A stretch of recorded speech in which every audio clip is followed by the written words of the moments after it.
Assalamu alaikum, dear viewers.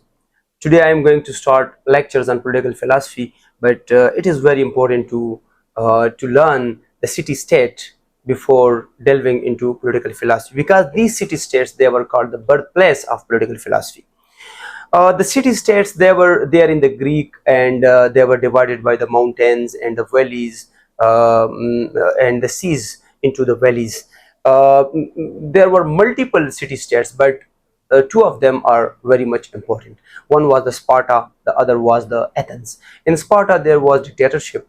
The people, they were warriors, they were fighters, and they were fighting.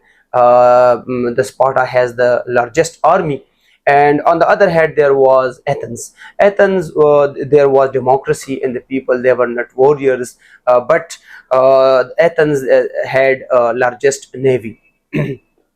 There was a war fought between Sparta and Athens, which is very much important in the history, and it is called Peloponnesian War. This war starts from the 431 BC to 404 BC, and in this war Sparta defeated Athens, because Sparta, they were the warriors, and in Athens there was democracy.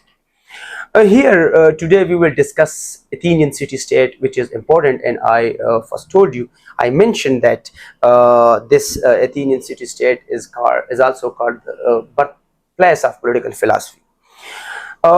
This Athens, it was around about the total area of the Athens was about 1000 square miles, and the people, they were they were approximately from 2 lakh to 4 lakh according to Judarman, but some say that there were more than 4 lakh. There were some classes in the Athens. The classes, there were three classes, like there were citizens, they were there, the slaves, they were there, and the metics. Starting from the citizens, they were one third of the total population, and they were called the actual people of the Athens. They born actually in Athens. They were allowed to rule, or they were allowed to give vote, or to be a representative, while the slaves, on the other hand, they were not allowed to rule, or to give vote, or to participate in government. They were the property of these citizens.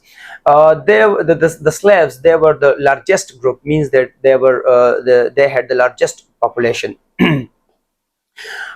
These slaves, they were far better than the slaves in the 19th century America, because they had a legal protection, in the sense that a master could not kill his slave. Secondly, many slaves lived in their own homes, and they were separate from their masters. They were working like a shopkeeper, they work like farmers, or they work like artisans, and they were paying some money to their masters. It is strangely enough that the Athenian government owned many public slaves who work as police officers, jailers, etc. Apart from these, the third group is the metics. Metics, according to Judarman, they were the foreigners. They came from outside the Athens, and they were not the actual people of Athens. They were one-sixth of the total population, means that they were half of the citizens. These metics, they often ran businesses and became very wealthy. However, it did not matter how much they were, or how long they lived in Athens. They were almost never allowed to become citizens, because for the citizens, one had to be born in Athens. And lastly, which is very important in metics context, that metics were forced to pay taxes as well. So this was all about the Athenian city-states, and the upcoming points in the Athenian city-states, they will be discussed in the upcoming lecture, inshallah. Thank you very much.